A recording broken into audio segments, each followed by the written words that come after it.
Maqaa gooftaa Yesuus Kiristoosiin ijoollee Waaqayyoo waldaa waliin dubbii akkam bultan akkam turtan Waaqayyoon ayyaana isaa nuuf baay'isee yeroo jaallatamaa yeroo kabajamaa kana umurii keenya irratti nuuf fida'ee sirraa akka barannu isaan akka waaqeffannu guyyaa kana sanuuf laate Waaqayyoo uumaa keenyaaf bara baraan galanni isaaf haa ta'u. Akkam jirtu nagaa keessanii. Egaa guyyaa har'aa Waaqayyoon sagalee isaatiin nu tajaajilaa, barsiisa isaatiin barnoota hafuurawaa hafuura qulqulluudhaan nu hubachiisaa ni abdanna.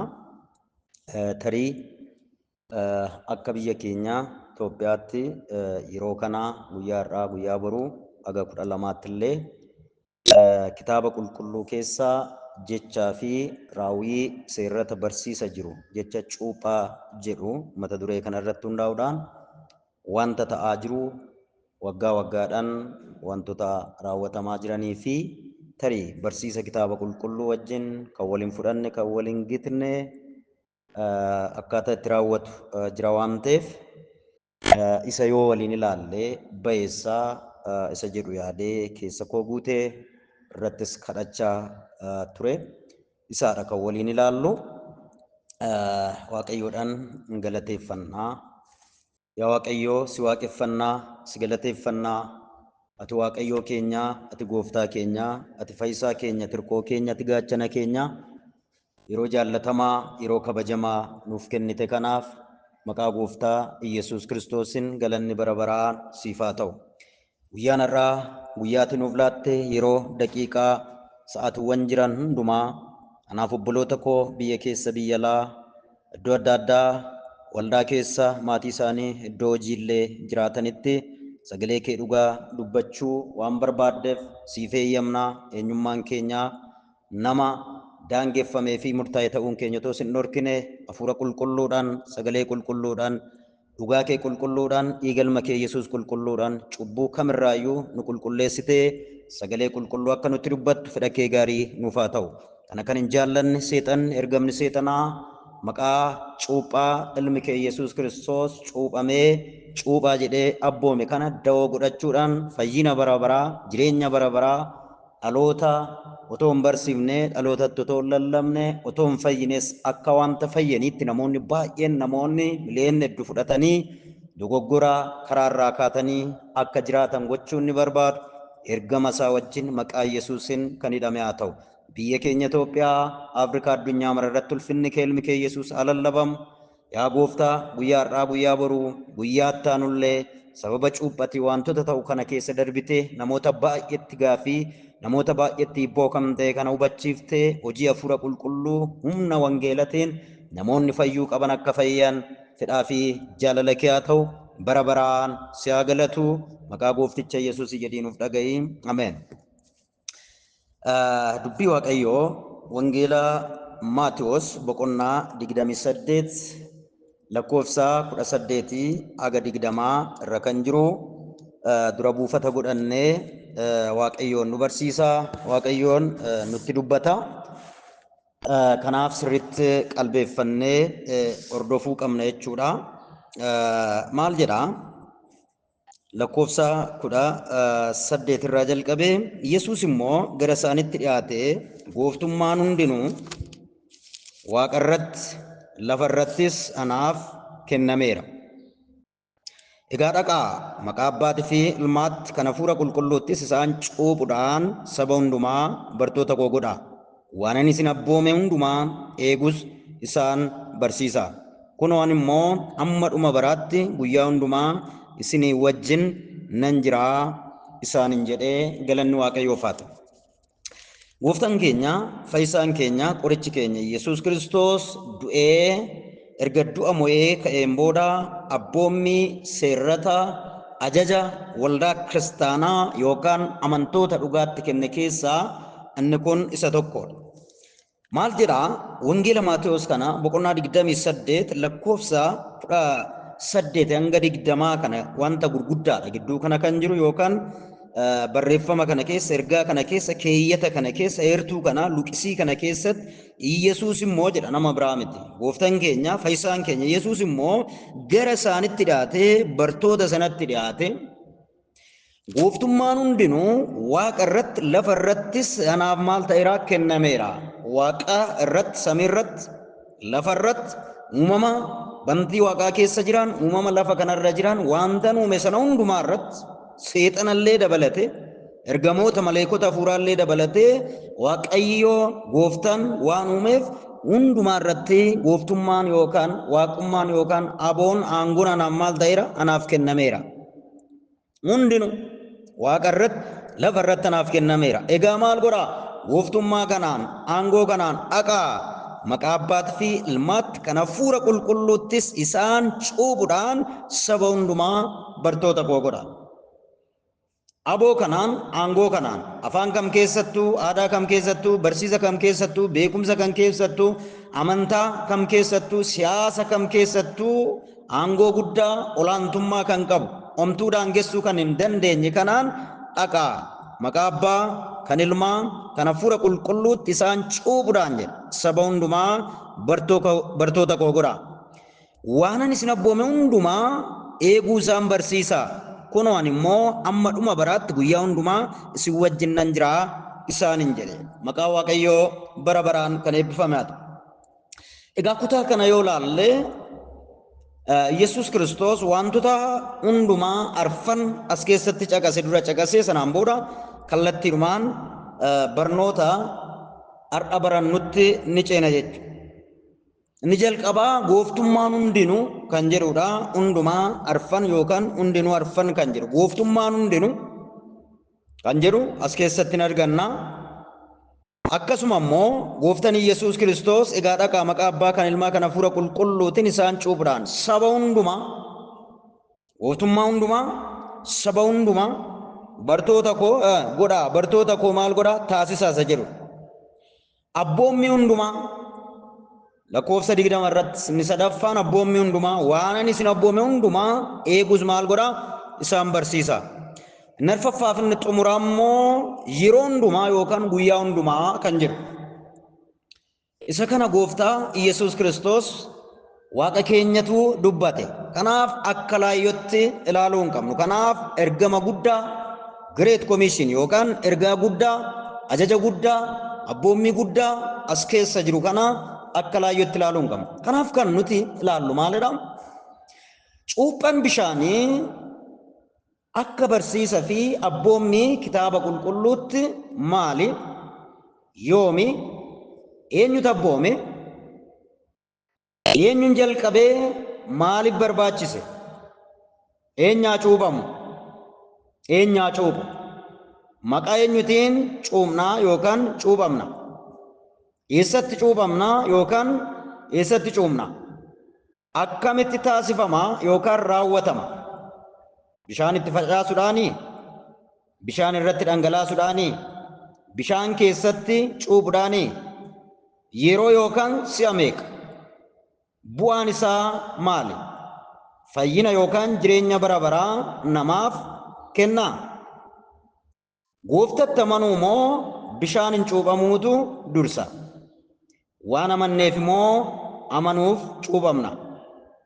Nama gooftatti amaneef immoo hin amanneef kenname? Daa'imman yookaan mucooniidhaaf kennameera? Cubbuutti nama qulleessaa? Akka hin cuuphamne maaltu na dhoowwa yookaan maaltu nu dhoowwa?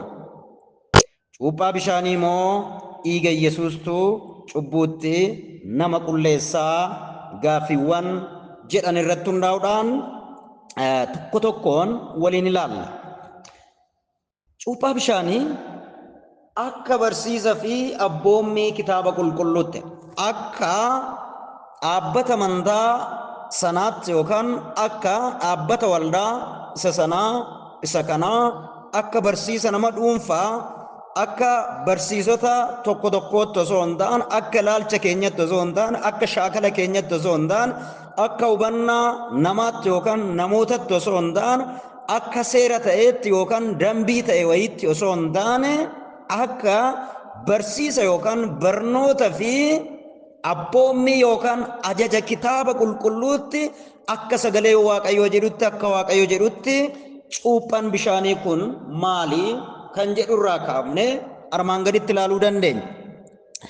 Suurasaa yookaan fakkiisaa kaasee isiniif ergeera achirraa ilaaltanii tokko isaatiif luqisii kitaaba qulqulluu keessa jiru ilaaluun baay'ee barbaachisaadha. Amantoota iddoo jirtanitti egaa sagalee Waaqayyoo kanaan jiruu fi jireenya keessan jireenya keenya ilaalaa wanta jiruuf. Kanaaf sirna cuuphaa bishaanii jedhu kana kan ilaallu cuuphaawwan hedduudha. Kitaaba qulqulluu keessa kan jiru waan ta'eef. Akka barsiisa fi abboommii kitaaba qulqulluutti cuuphaan bishaanii wangeela Maatewos keessatti. Cuuphaa bishaanii wangeela Maatewos keessatti akkamitti eerame, akkamitti caqafame, maal fakkaata raawwinsaa isa jedhu ilaaluun barbaachisaa. Maalifan akkas gochuu barbaade tokko yoo laalle kallattiidhaan wanti nuti argannu yookaan kitaaba qulqulluu keessaa barsiisa isaa isa ijoo fudhachuu ni dandeenya waan ta'eef hubachuu ni dandeenya waan ta'eef. Mee tokkoon ilaalla. Manastirii kitaaba qulqulluuti yookaan daawwitii fuullee kitaaba qulqulluutiin of laalee kitaaba qulqulluutiin waa'ee cuuphaa bishaanii kanaa beekuun barbaachisaa. Dursa cuuphaa inni jedhu kun afaan jalqabaa kakuu haaraan ittiin barreeffame afaan Giriikii yookaan koinee kan jedhu afaan namni kamiyyuu dubbatu afaan gabayaa keessatti illee namoonni itti fayyadaman namoonni baratanis namoonni hin barannes kan itti fayyadaman baramaa kan ta'e namni kamiyyuu kan itti fayyadamuun barreeffame waan ta'eef kakuu haaraan kun jechuudha. Kanaaf koinee isa jedhu sanaan cuuphaa afaan keenyan isa jedhu kana maalidha kan jedhu ilaaluun baay'ee murteessa. Kanaaf jecha cuuphaa jedhu kana yoo laalle akkaataa sagalee Waaqayyootiin akkaataa hiika isaatiin hubachuun qalbeeffachuun barbaachisaadha. Kanaaf sirna amantaa yookaan seera amantaa keessatti wanta caqafame waan ta'eef cuuphaa isa jedhu kana baaptizim isa jennu sirna amantaa kiristaanaa keessatti raawwatamu keessaa isa tokko. Sirriitti hubadhaa. Sirna amantaa kiristaanaa keessatti yookaan amantii kiristaanaa keessatti wanta raawwatamu keessaa yookaan seera raawwatamu keessaa sirna isa raawwatamu keessaa isa tokko hedduu keessaa sirna hedduu. Amantoota gidduutti kan raawwatu waldaa kiristaanaa kan raawwattu kan raawwachiiftu jechuudha. Amanuudhaaf osoo hin taane, fayyuudhaaf osoo hin taane, fayyisuudhaaf osoo hin taane, mootummaa Waaqayyoo ittiin dhaaluudhaaf osoo hin taane, mootummaa Waaqayyoo ittiin galuudhaaf osoo hin taane, mootummaa Waaqayyoo keessa warreen jiran waldaa Waaqayyoo, gumii Waaqayyoo, yaa'ii Waaqayyoo, ijoollee Waaqayyoo warreen ta'an sirna raawwatan yookaan seera raawwatan abboommii Waaqayyoon abboommii Yesuus Kiristoos abboome Maatewos boqonnaa 28 lakkoofsa 19 irra kan jiru sana kan raawwatamu keessaa yookaan sirna raawwatan keessaa isa tokko. Hiikan isaa bishaan keessatti awwaaluu jecha jedhu afaan Giriikii jalqabaatiin baaptiizoo jedha. Giriikii jalqabaa koinee isa jedhamu sanaan barreeffame waan ta'eef baaptiizoo kan jedhu kun maalidha? Namni tokko qaamni tokko wanti jajjabaan tokko dhangala'aa keessa seenee bishaan keessa lixee bishaan keessatti awwaalamee bishaanicha sana keessatti cuuphamee achi keessaa yeroo ba'u baaptiizoo jedhanii waamu warri Giriikotaa. Maqaan Yesuus Kiristoos bara baraan kan eebbifame haa ta'u. Kanaaf bishaan keessatti awwaaluu yookaan awwaalamuu bishaan keessatti cuuphuu yookaan cuuphamuu isa jedhu hiika kana qaba. Sirni kun waldaa adda addaa keessatti haala garaagaraatiin ni raawwatama. Waldaa adda addaa keessatti jechuudha. Fakkeenyaaf yoo laalle Yesuus cuuphamee ture Maatewos boqonnaa 3 lakkoofsa 16 irratti ni arganna.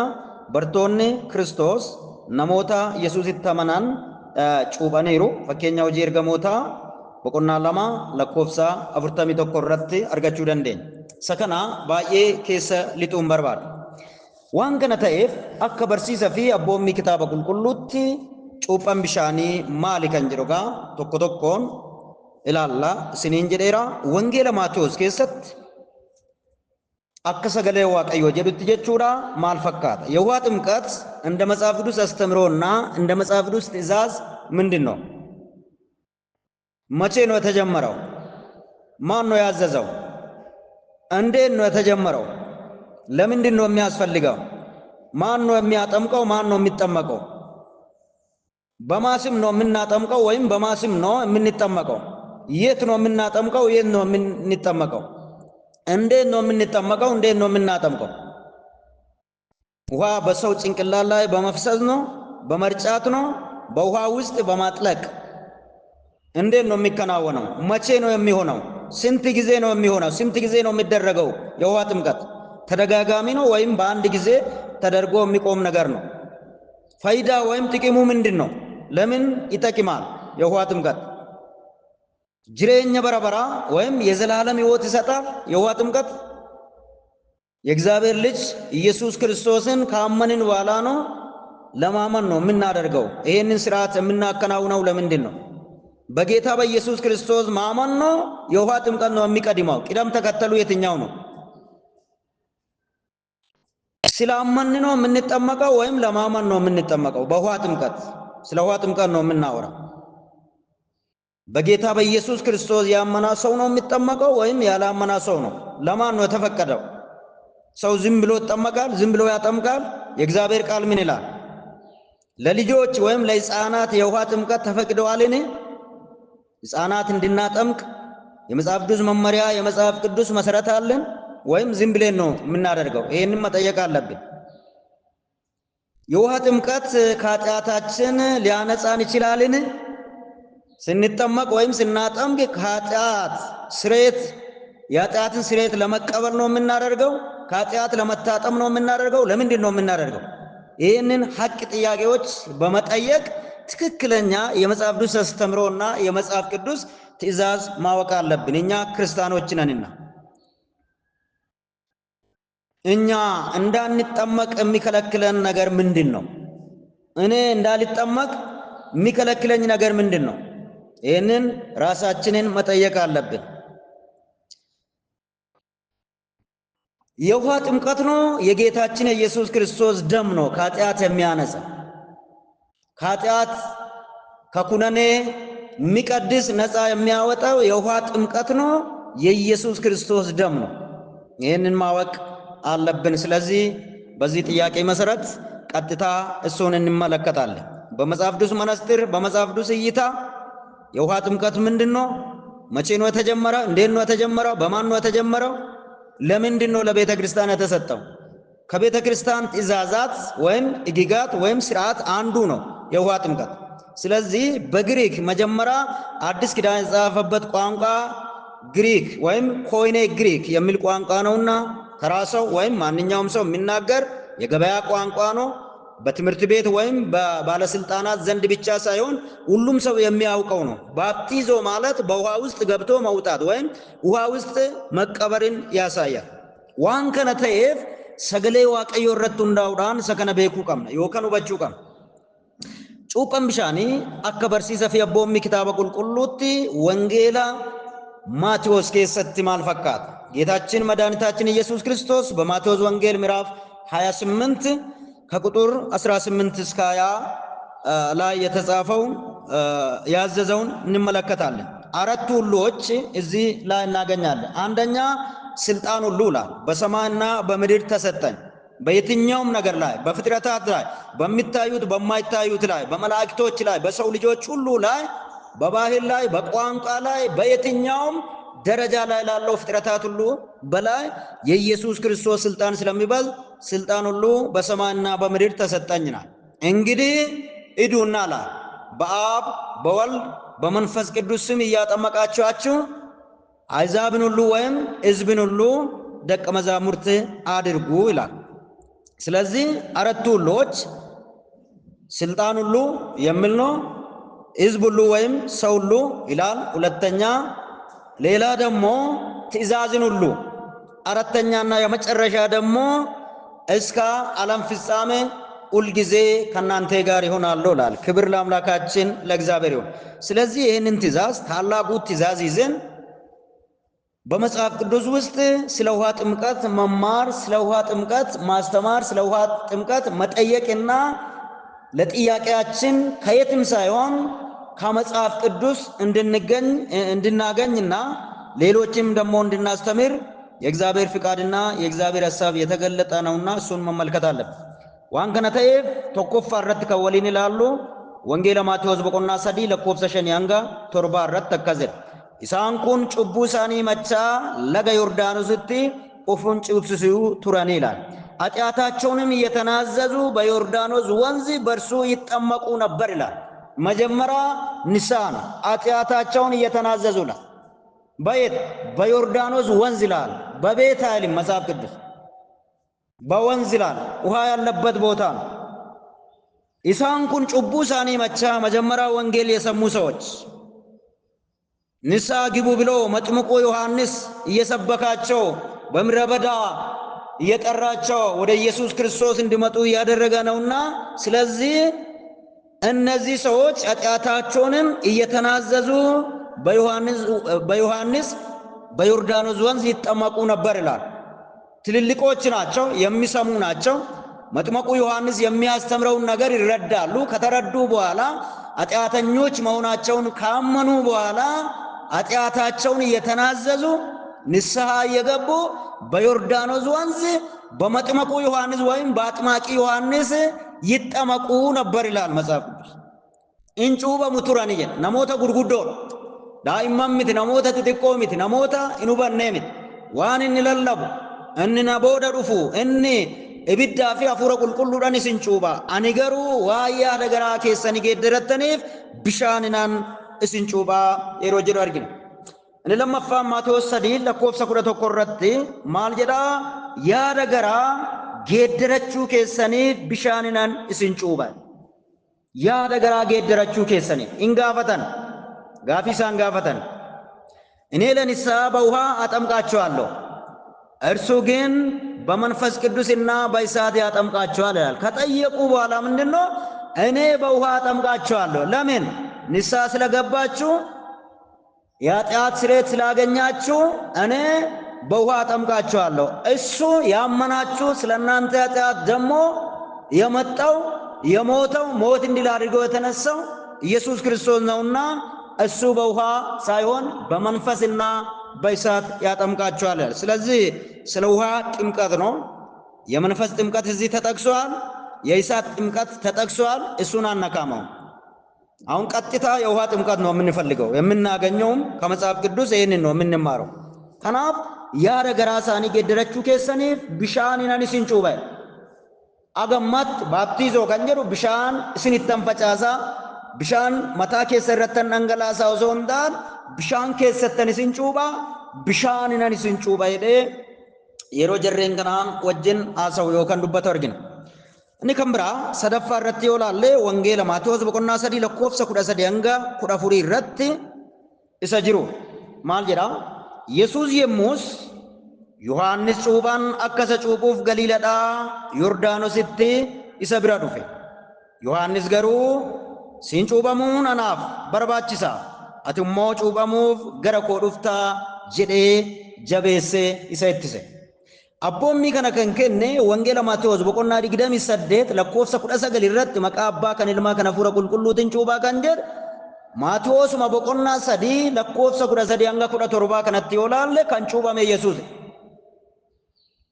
ወፍታ ከኛ ኢየሱስ ክርስቶስ በዛም ጊዜ ይላል የማቴዎስ ወንጌል ምዕራፍ 3 ከቁጥር 13 እስከ 17 በዛም ጊዜ ኢየሱስ በዮሐንስ ለመጠመቅ ከገሊላ ወደ ዮርዳኖስ መጣላ ከገሊላ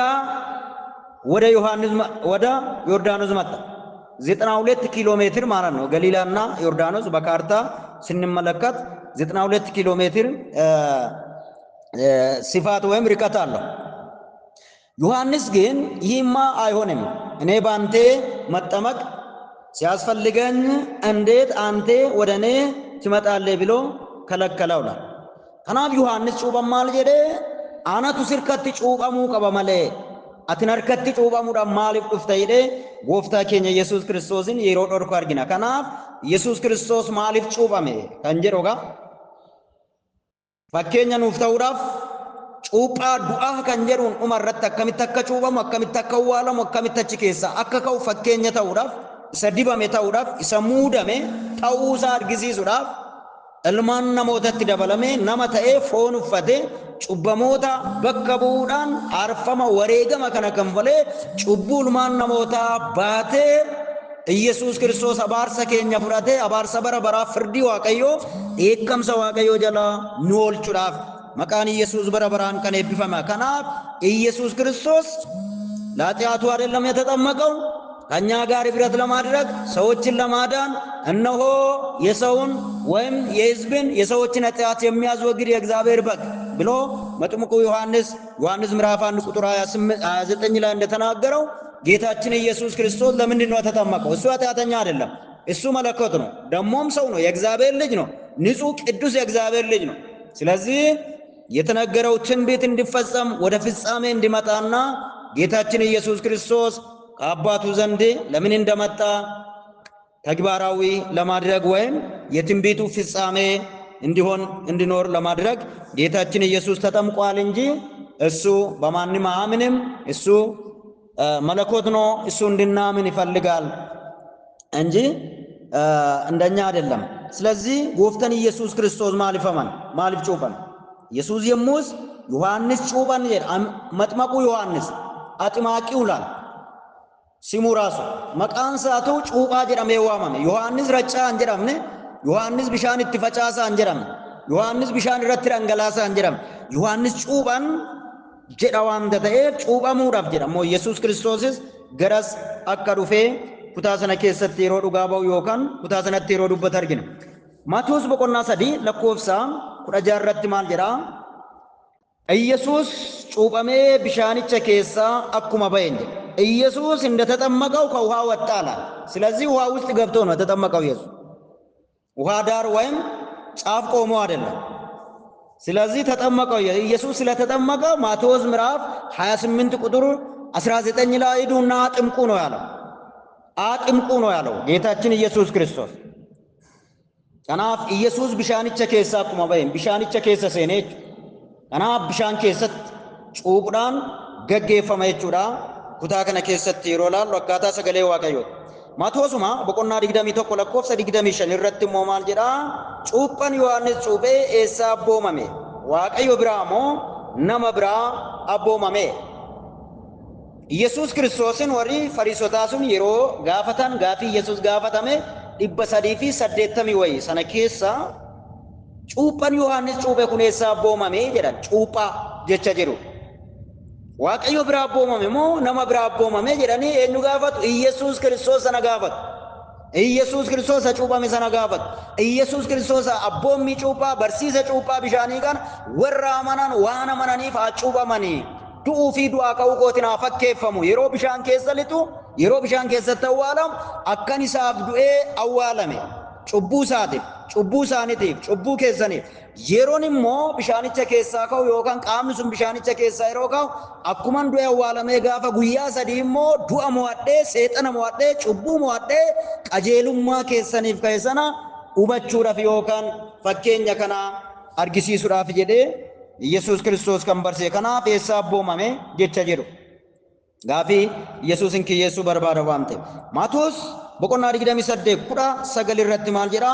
Egaa dhaqaa maqaa abbaatii fi ilmaatti kana hafuura qulqulluuttis isaan cuuphuudhaan saba hundumaa bartoota godhaa. Saba hundumaa kan jedhu jecha Giriikii jalqabaa yoo ilaalle peentaataa eten kan jedhu etnos kan jedhu saba isa jedhu sanaadha waan ta'eef saba hundumaa ስለዚህ ሂዱና ሕዝቦችን ሁሉ በአብ በወልድና በመንፈስ ቅዱስ ስም እያጠመቃችኋቸው ደቀ መዛሙርት አድርጓቸው ይላል። ስም ይላል እንጂ ስሞች አይደል።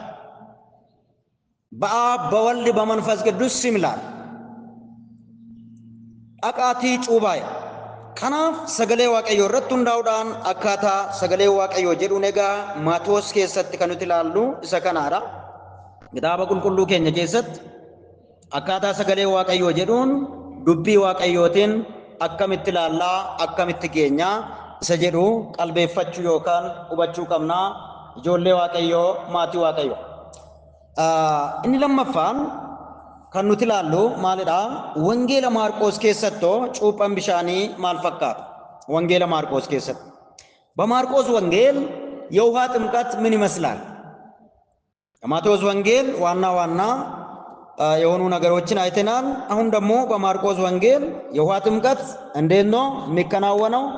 በማን ነው የሚከናወነው? ለምንድን ነው የሚከናወነው? አካታ ሰገሌ ዋቀዮቲን አከቦም ፊ በርሲሳ ኪታበ ቁልቁሉት ጩጳ ብሻኒ ወንጌላ ማርቆስ ኬሰት ማርቆስ በቆና tokko lakkoofsa 4 hanga 5 irratti maal jedha? ዮሐንስ cuuphaan lafoonaa keessatti argamee cuuphamaa yaada garaa geeddarachuu keessan mul'isa. Waaqayyo immoo cubbuu keessan isiniif hin balleessaa jedhee labse. ስለዚህ መጥምቁ ዮሐንስ በበረሃ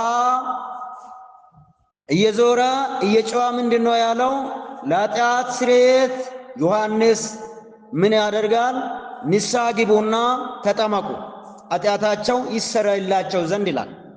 namoonni tokko tokko sagana fudhatanii yeroo bishaan hin cuuphamne cubbuun keenya nuuf dhiifamaa warri jedhan jedha.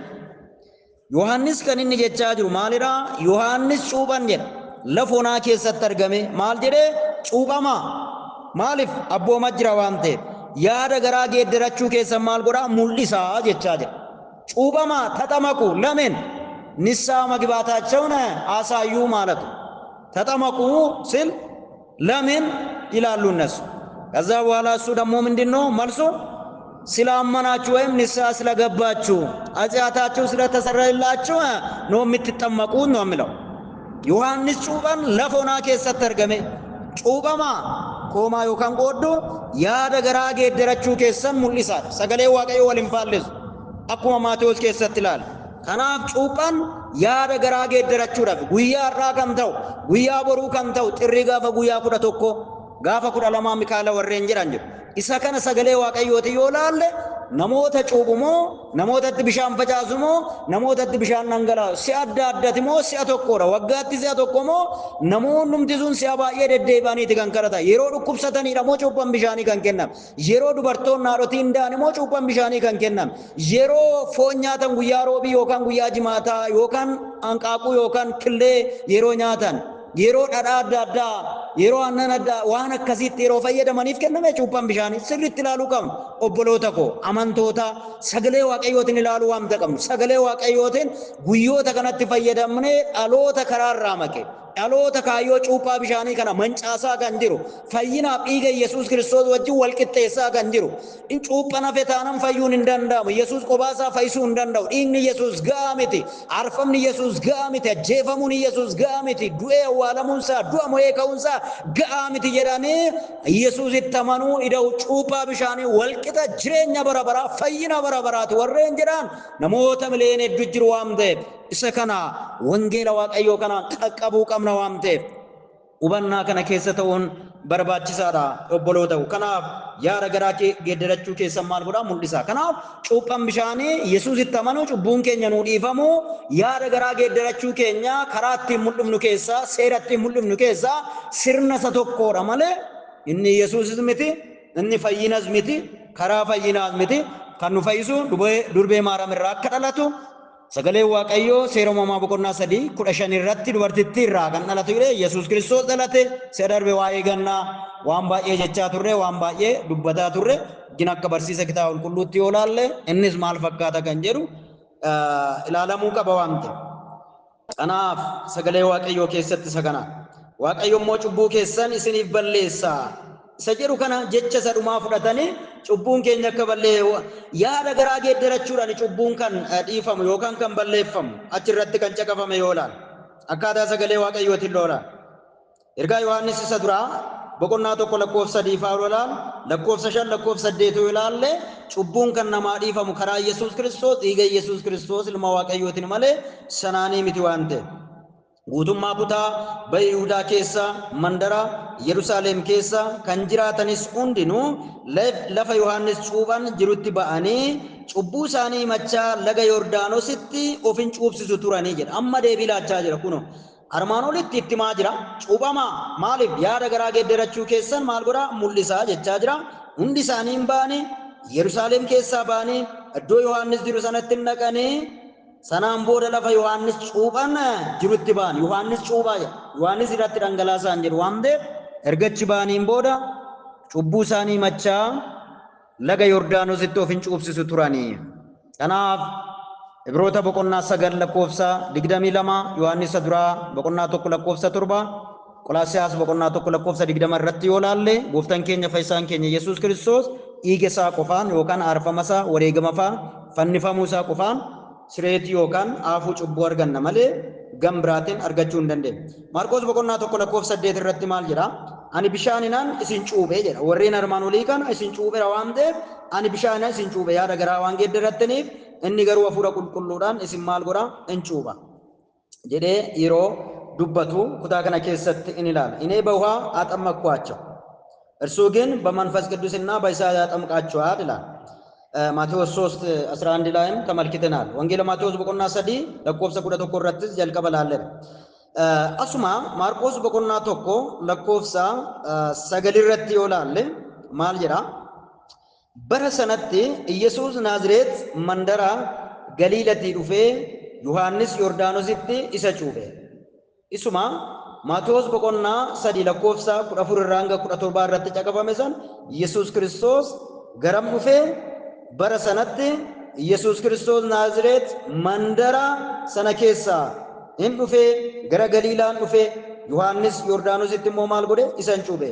Yohaannis akkuma Yesuus bishaanicha keessaa ba'een bantiiwwan waaqaa maal ta'ani hin banaman yookaan saaqamuusaa banamuusaa isaanii maal godhee hin arge. Hafuurri qulqulluun bifa gugeettiin Yesuus Kiristoos irraa akka bu'ee dubbata. Kanaaf Yesuus Kiristoos laga Yordaanositti yeroo cuuphamu sirriitti hubadhaa. Cuuphamee bishaanicha keessa seenee bishaaniin cuuphamee ni ba'e waan ta'eef Yesuus qaamaan eessa jira? Laga Yordaanos keessa jira. Qaamaan namummaa sanaan waaqummaadhaan si'a tokko bakka hundatti argama. Waaqayyoon yookaan samiin hin baname Waaqayyo abbaan hin dubbate ilmi koo inni kabajamaan inni jaallatamaan yaanni garaa kootti gammadu gammachuu koontiin raawwatamu fiixan ba'uu isaadha isa dhagaa kan jedhu sagalee Waaqayyo abbaa irraan dhufe hafuurri qulqulluun bifa gugeettiin Yesuus Kiristoos irra bu'e. Kanaaf barsiisonni sobduun amantaan sobaa tokko tokko maalidha? Cuuphaan maqaa abbaa ilmaa hafuura qulqulluutiin miti warri jedhan. Tarii asuma waan tokko caqasee darbuun barbaada. Doktor Tasfaayee Roobalee macaafti isaan qopheessan jira keessayyuu warra Only Jesus ofiin jedhan sana jechuudha. Cuuphaan maqaa Yesuus Kiristoos qofaanii abbaan Yesuusidha. Ilmis Yesuusum sanaadha. Hafuurri qulqulluunis isuma malee qaamni sadii maqaa sadii kan jedhu abbaan kan duraan ture abbaadhuma tulma ta'e ilmumatu abbaa ta'e abbaadhumatu hafuura qulqulluu ta'e hafuuruma qulqulluu abbaa ta'e hafuura qulqulluu tulma ta'e ilmatu hafuura qulqulluu ta'edhanii warri barsiisan jiru waan ta'eef isarraa argachuu dandeessu. Yeroo ammaa akka biyyaatti yookaan akka biyyaalessaatti Doktor Tasfaayee Roobalee sirriitti barnoota kana iddoo adda addatti laataa jiru. Guyyaa kaleessaa guyyaa dheengaddaa jimaataaf qidaameellee Finfinnee irratti kana laataa jiru. Gara kibbaa irratti bal'inaan kennaa jiru. Kitaaba isaanii yoo argattan kallattii kamiinuu bitachuu dandeessu. Iddoo adda addatti kaa'amaa jira waan ta'eef afaan Amaariffaatiin jechuudha. Kanaaf obboloota gosa kana beekuun barbaachisaadha. Hubachuun barbaachisaadha. Boqonnaa 3 lakkoofsa 9 irratti egaa kanaaf Yesuus Kiristoos cuuphame gara Yohaannis cuuphaa dhufe. Yohaannis akkuma Yesuus bishaanicha keessaa ba'e sirriitti hubadha. Bishaan keessa seeneti amma cuuphaa isa samoona kana laallu isa guyyaa boru ta'u kana yoo laalle Yesuus Kiristoos fakkiinsa yookaan akka nama wayiitti jechuudhaan dhaabata. Yohaannis cuuphan immoo dhufee mataa Yesuus Kiristoos irratti yookaan gubbee Yesuus irratti akka waan dhangalaasuu wayiitti kan ilaalu. Mee kitaaba qulqulluudhaan ilaala. Manastirii kitaaba qulqulluu ilaala. Kaayyoon barnoota kana gara keessan fideef tarii namoota tokko tokkotti toluu dhiisuu danda'a. Haa ta'uti sagalee Waaqayyootiin ilaalame tubboo adda addaatiin ujummoo adda addaatiin fageenya irratti bishaan akkaataa itti faca'u jira. Harka namaatiin yeroo faca'u jira. Irratti immoo yeroo manqorqora adda addaatiin meeshaalee adda addaatiin yeroo sammuu namaa saggoo namaa irratti qaama namaa irratti dhangala'u jira. Seexana baasuudhaaf yeroo fayyadaman jira. Dhukkubsataa irratti yeroo fayyadaman. Garuu kaayyoon cuuphaa bishaanii kenname isa kanaafi yeroo keenyarraan kan hafe sa'aatii keenyarraan kan hafe yookaan bara waaqayyo nuuf kenne kana keessatti waan hojjechuu qabnu irraan kan hafe waan biraan hojjenna yoo ta'e baay'ee rakkisa.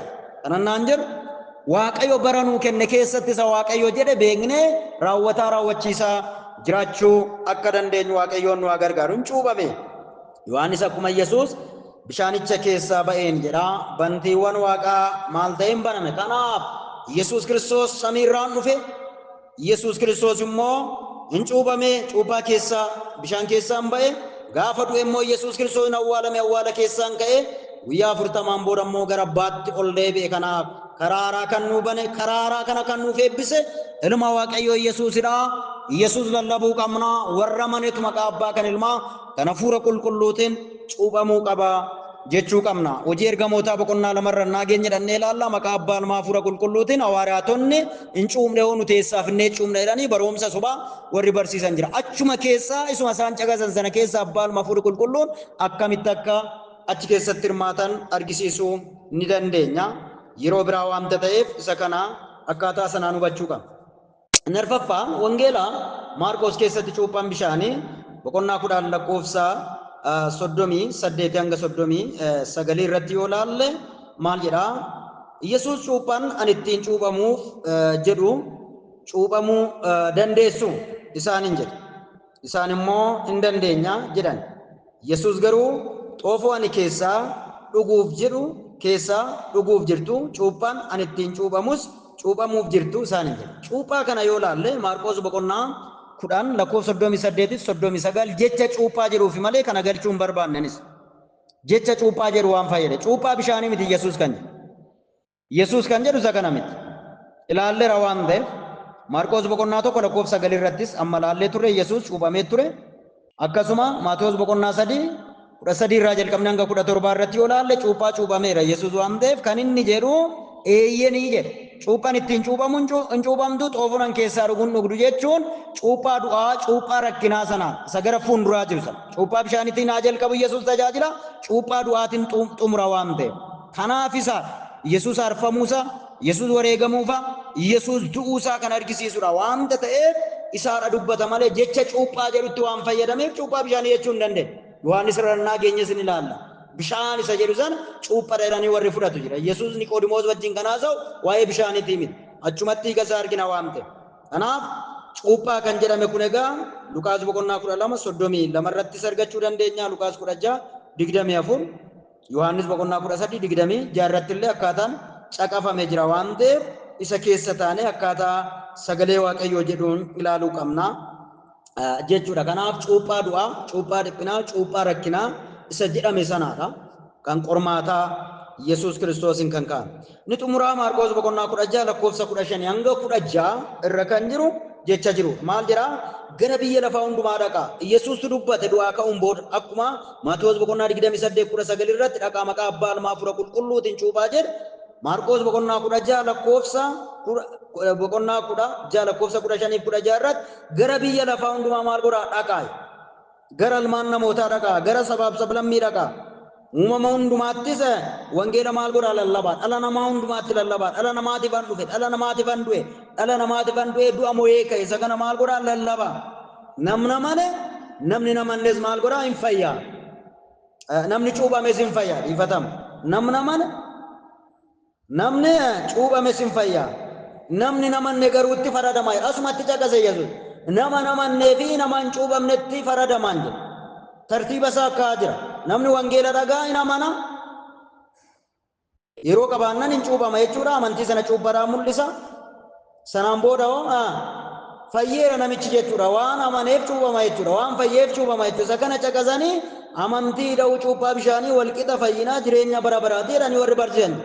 Hojii keenyanii miti kan fayyu. Hojii waldaa kiristaanatiin miti kan fayyu. Gocha Yesuus Kiristoos irratti homtuu hin dabalamu. Fayyina bara baraa kan nuuf hojjete Waaqayyo cuuphaadhaan lakkoofsifachuu hin dandeenye. Nuuf lakkaa'ame hojii Waaqayyo hojjeteen, hojii Yesuus hojjeteen, wareegama Yesuusin, du'uu fi du'aa ka'uu Yesuusin, qormaata Yesuus irra ga'e sana hundumaan gatii inni kanfalame sanaan nuuf herreegame, nuuf kanfalame, nuuf lakkaa'ame malee hojii keenya hojjetannee Yesuus irratti hidha'uudhaan, seera sana hidha'uudhaan yookaan eenyummaan Yesuus hafee seera inni raawwate sana raawwannee raawwachiisuudhaan fayyina yoo jenne rakkisaadha. Kanaaf kan hin cuuphamnetti faradamaan jedha. Kanaaf namoonni amananii cuuphamanii hedduudha.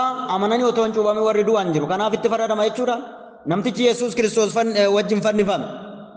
Lukaas boqonnaa 23 irratti yoo laalle 43 irraa jalqabee yoo laalle dhugumaan siin jiraarraa jannatatti na wajjin hin argamta. Dhugumaan siin Yesuus hin sobaare hin sobun waan amaneef yaa gooftaa mootummaa keetti na yaadadhu jedhee dhugumaan siin jira jannatatti argamta. Kanaaf hin cuuphamne namni maatiin keenya waan baay'ee jedhu guyyaasa boru cuuphaa dhiigatiin cuuphame Yesuus eeboodhaa yeroo waraanamu yeroo gara famu sana maal godhe gara namticha sanaatti faca'eera waan ta'eef cuuphaa dhiigaa kanaan fayyee warri jedhan dogoggora guddaadha.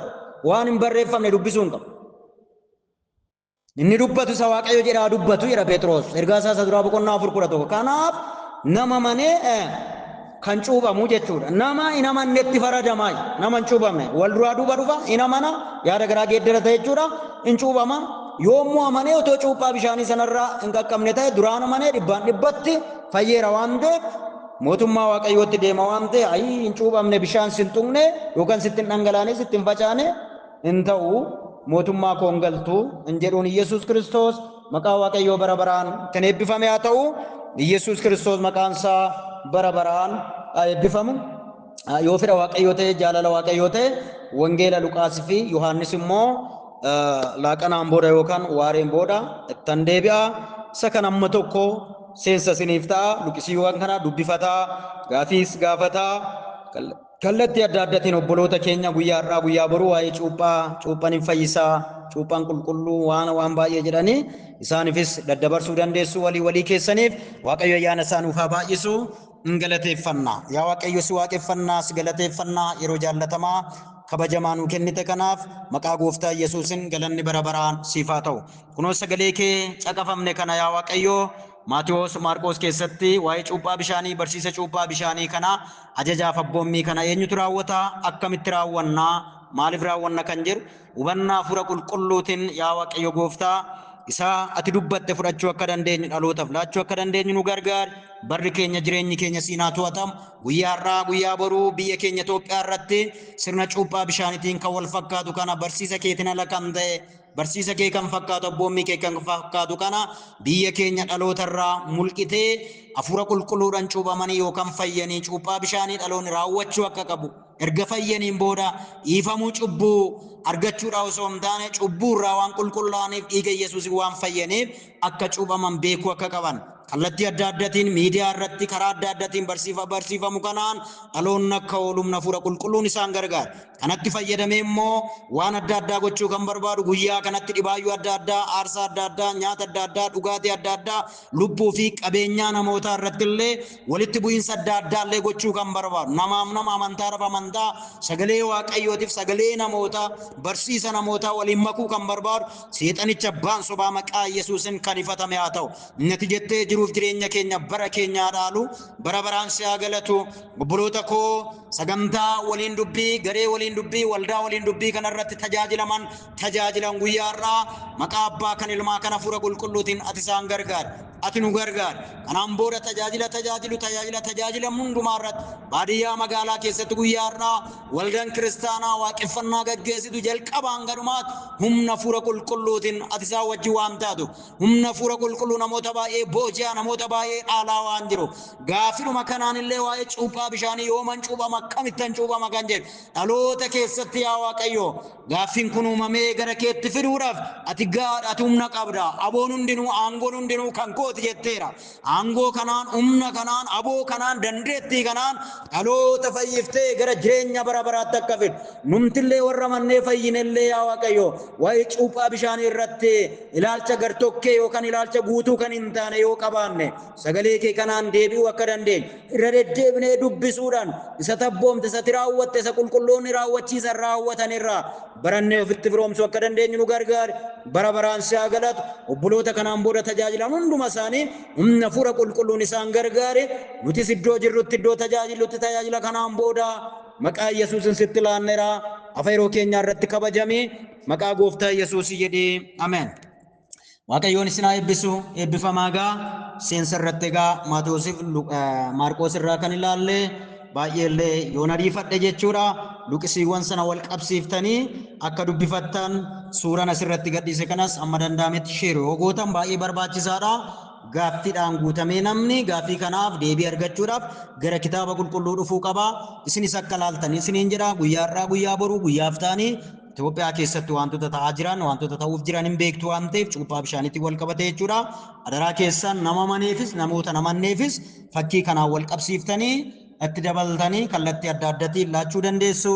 Waaqayyo si wajjin haa ta'u eebbifamaa waaree booda fedhaaf jaalala waaqayyoo ta'e ittan deebi'aa amma gara sagantaa kan waldatti deemnaa barsiisuma cuuphaa bishaanii kana qabnaa yoo fedhaaf jaalala waaqayyoo ta'e guyyaa irraa guyyaa boruu waldaa haaromsaa wajjin ta'uudhaan barnoota kanarratti hojjetaa jirra torbeessa kana keessa keessanis karaa adda addaatiinis jechuudha. Waaqayyoon nu gargaaraa jira. Waaqayyo nuuf kadhadhaa. Inni waaqayyo jedhee jiruuf jireenya keenya haa dhaalu. Nagaa ta'aa eebbifamaa.